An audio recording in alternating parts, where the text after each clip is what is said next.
What's up, you guys? Welcome back to MMA Prophecies. Hit that like and subscribe button for weekly UFC content. Dana White recently announced that Alex Pereira will fight Jamahal Hill for the light heavyweight title at UFC 300.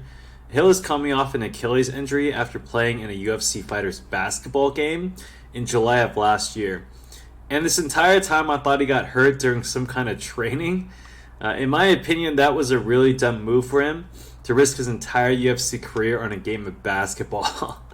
I don't know exactly what happened, but you should be especially careful if you're playing with UFC fighters, knowing there's probably going to be some inexperienced players, so the chance of you getting hurt definitely goes up. But in basketball, tearing your Achilles is one of the worst injuries to come back from, because your ability to make explosive movements goes down by like 50%. It usually takes around at least a year to come back after surgery, and I'm concerned that he's come back to face Alex Pereira, who might be the best kickboxer in the world, too soon.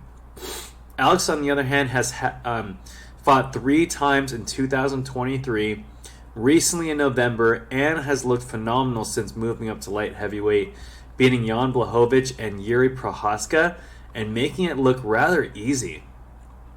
So is Hill going to come back off an Achilles injury and suddenly look amazing versus the Alex Pereira? Hill has been on a tear, no pun intended, and he dominated Glover, who was tough, but he did retire after the fight. And Glover still had a lot of moments because he was able to take him down and land a lot of punches on the feet. Hill's eyes were pretty messed up. But Alex Pereira isn't close to retiring, and he's got all the confidence in the world right now. The last person you want to fight when coming off an injury is him. But Hill is confident that he's a better fighter, so he must think that he has better kickboxing than Pereira or more power. Hill can definitely crack, but I believe Pereira's power is on another level, and I think he's more technical than Hill. I 100% believe this is going to be a stand-up fight, and if so, then I have to give the edge to Pereira, and if the odds are right, then I'd happily take him to win. I'll do a deeper fight prediction and fighter analysis closer to the event, but I'm also curious as to what Hill's game plan is going to be. He said all over social media that he's going to stand and bang and knock him out, and then rub it all over our faces, and I think this is a tell that he may see something that we don't. But here's a video of him talking about how he's going to KO Alex. So don't get me wrong. I like Alex. I think Alex is funny. I think Alex is cool as a person. I think he's a good guy. I definitely love Glover. You know what I mean? Hanging out with Glover, I actually spent some time out in Glover. Some of y'all seen the pictures, me and Glover kicking it and things like that. But I have to put a severe ass whooping on him just for the simple fact of the disrespect of how y'all are coming at me and bro.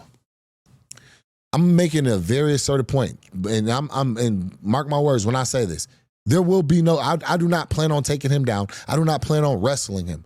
I plan on going in there in where y'all think he's just this otherworldly guy because he did kickboxing and I didn't do kickboxing. You know, this is a completely different sport. Kickboxing is kickboxing. MMA is MMA. I've been doing MMA for years. I've been bred in MMA. And whenever I do fight him, standing, I will knock him out. And when I do, I'm going to rub it in every single one of y'all face. I won't rub it in Alex's face because Alex is a Confederate. But every single one of y'all that has talked, disrespected, and just straight up like, bro, it's really crazy to me. Like, regardless of anything, I'm better at my job. I am certified one of the top, we'll say. What do you guys think? Do you think Jamahal Hill is a better boxer than Pereira? If it's a pure boxing match with 12-ounce gloves, then Jamal could definitely win. But it's not, like he said. It's MMA with 6-ounce gloves, and Alex is really good at luring guys in and landing that left hook. And that's what makes his fights so interesting. Hill's confidence, because Alex does leave his chin up in the air when he backs out, so maybe that's what makes him so confident. I can't wait to rewatch and analyze their fights. Let me know how you guys think the fight will end, and who are you taking and why. But this fight was announced This was the fight that everyone was waiting for, I guess. A lot of people are complaining. I don't know, man. I really like it, and I think it's a cherry on top for an already stacked card. All right, you guys, and here are the fights so far. All right, so it's Alex Pereira as the main event. Co-main Zhang Weili versus Yan Jianan. Justin Gaethje versus Max Holloway. Charles Oliveira versus Arman Tsarukyan.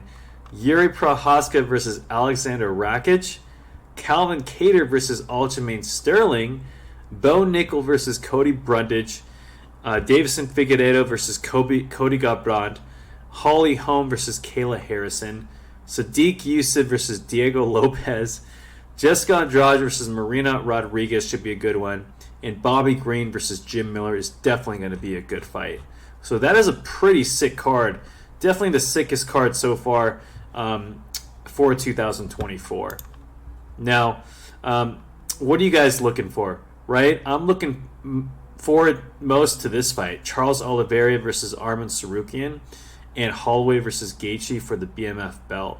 But which fights are you guys looking forward to the most? Let me know in the comments section, and if you guys like this video, hit that like and subscribe button for weekly UFC content, and see you guys on the next one.